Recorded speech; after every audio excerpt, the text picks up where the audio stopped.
Horizontal अगर मिला लूँ तो मेरे पास कुछ ऐसी शेप बन रही है और ये कितने डिग्री आ रहा है, 90 डिग्री आ रहा है। तो मेरे पास क्या आ गया, दिख गया कि ये रोटेट हो रहा है। हमने क्या लिखा है यहाँ पर, रोटेशन, रोटेशन नंबर 1। नंबर 2 क्या, 90 डिग्री। नंबर 3 क्लॉकवाइज के एंटी क्लॉकवाइज, ये हो रहा है एंटी क्लॉकवाइज, एंटी क्लॉकवाइज। ये दो बातें मैंने लिख दी। इसके बाद अब मैंने एक बात और बतानी है कि सेंटर ऑफ रोटेशन क्या है। सेंटर ऑफ रोटेशन तो मैंने बिल्कुल फर्स्ट क्वेश्चन में बता दिया था कि सेंटर रोटेशन निकालने के लिए आपको क्या करना पड़ेगा, साइड्स को बाइसेक्ट करना पड़ेगा। बाइसेक्ट करिए कॉरस्पॉन्डिंग साइड्स बनाकर, और जहाँ बाइसेक्टर इंटरसेक्ट करेंगे वहाँ पर आपके पास सेंटर ऑफ रोटेशन आ जाएगा। तो मैं इसको अब नहीं बता रहा, आप लोग खुद ही इसको करिएगा ज़रूर ताकि आपकी प्रैक्टिस हो जाए। देखिए प्रैक्टिस करने से ज़्यादा आपको समझ आएगा, सिर्फ वीडियो को देखने से समझ नहीं आएगा। प्रैक्टिस करेंगे तो आपको आइडिया होगा किस तरह से क्या अप्रोच लगानी है और कैसे सॉल्व करना है।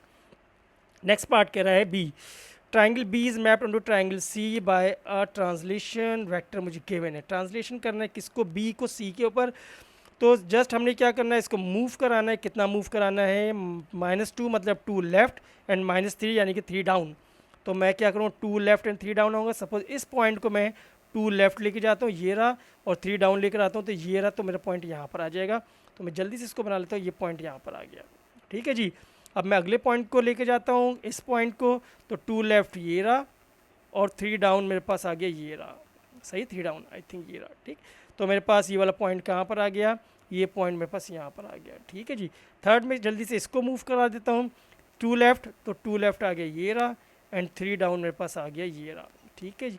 तो मैंने आपको जल्दी से यहाँ पे बनाकर दिखा दिया किस तरह बनाएंगे, ये पॉइंट यहाँ पर आ जाएगा।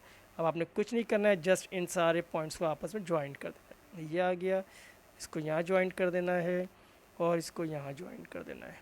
ट्राइंगल आपका कंप्लीट हो गया। क्या बोला इसने कि इसको क्या डी कहना है, हमने इसको डी कह दिया। ठीक है जी, डन। नेक्स्ट पार्ट क्या बोल रहे हैं, triangle,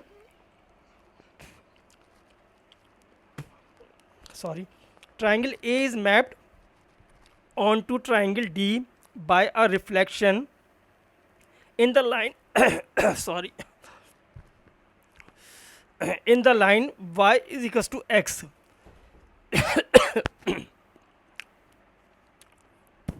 y is equal to x की हमने एक लाइन ड्रॉ करनी है और रिफ्लेक्शन करना है, और हमने क्या करना है, डी ड्रॉ कर देना है। तो मैं सबसे पहले y is equal to x की लाइन को बनाऊंगा।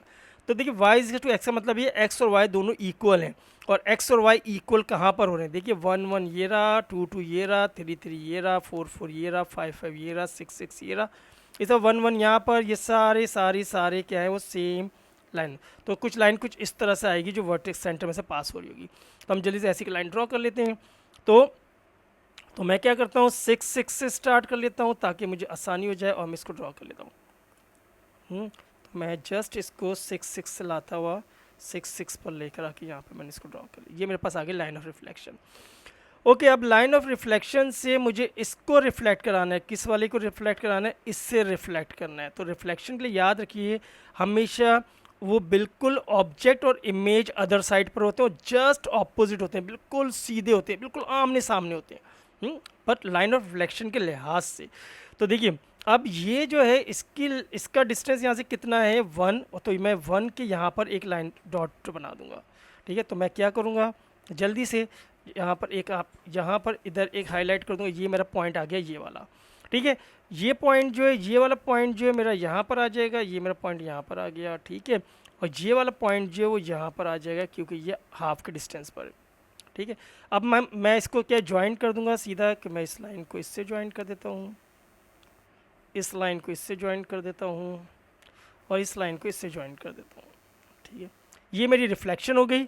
और मैं क्या करूँगा, इसको क्या नाम दे दूँगा, इसको डी नाम दे दूँगा। ये मुझे ज़रा ये वाली लाइन सही नहीं बनी, इसको मैं सही बना लूँ प्रॉपर, तो ताकि आपकी पास इसको कुछ ये बना लेता हूँ। ठीक है जी, ये आगे मेरे पास, और इसको मैंने डी कह दिया। ये मेरी रिफ्लेक्शन ऑफ ए हो गया।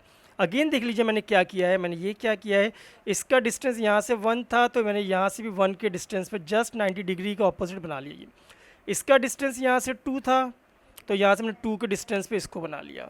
इसका डिस्टेंस यहाँ से हाफ था, और इसका भी हाफ था, मैंने जस्ट ऑपोजिट बनाया, यूं नहीं बनाया है, याद रखिएगा। ठीक, तो ये मेरे पास बन गया डी। नेक्स्ट पार्ट कह रहा है triangle E is a geometrical similar triangle A and it's longest side is 12 centimetre. हमने क्या करना है, एरिया ऑफ ई निकालना है। तो हम ये थोड़ी सी वर्किंग बेस्ड है। तो देखिए सिमिलैरिटी की बात कर रहा है, कह रहा है ई जो है एक आपके पास ट्राइंगल है जो ए के बिल्कुल क्या है, सिमिलर है। तो हम लोग सिमिलैरिटी का फॉर्मूला यूज़ करेंगे। फॉर्मूला क्या कहते हैं, A1/A2 is equals to L1/L2 का स्क्वायर। ठीक है, अब हम देखते हैं ए का एरिया क्या है, मुझे एरिया निकालना है ए का। तो ए का एरिया निकालने के लिए एरिया 1 इज इक्वल टू हो जाएगा half into base into height. Base area और हाइट ये एरिया हमेशा परपेंडिकुलर होती है साइड। तो बेस इज़ 3, मुझे 3 दिया हुआ है, हाइट इज़ 1। तो मैं क्या कर दूंगा, half into base is 3, height is 1। तो जब सॉल्व करूँगा 3/2 आ जाएगा। फर्दर सॉल्व करूँगा तो 1.5 सेंटीमीटर स्क्वायर आ जाएगा। तो एरिया ऑफ स्मॉलर ट्राइंगल जो है मेरे पास क्या आ गया, 1.5 आ गया। अच्छा, एक longest side of the smaller triangle जो है मुझे ये दी हुई 3 दी हुई है। तो मैं यहाँ 3 पुट कर दूंगा। तो मैं सारी वैल्यूज मेरे पास आगे मैं पुट कर देता हूँ। अब पुट करते हैं तो मेरे पास क्या आता है, वैल्यू क्या आती है हमारे पास, हम A1 की जगह क्या पुट कर देते हैं, 1.5 मैंने फाइंड कर लिया, डिवाइडेड बाई A2 मुझे नहीं मालूम, A2 ऐसे रहने दिया। L1 is length of 1 is 3 और L2 मुझे 12 गिवन है क्वेश्चन के अंदर, स्क्वायर मैंने लिख दिया।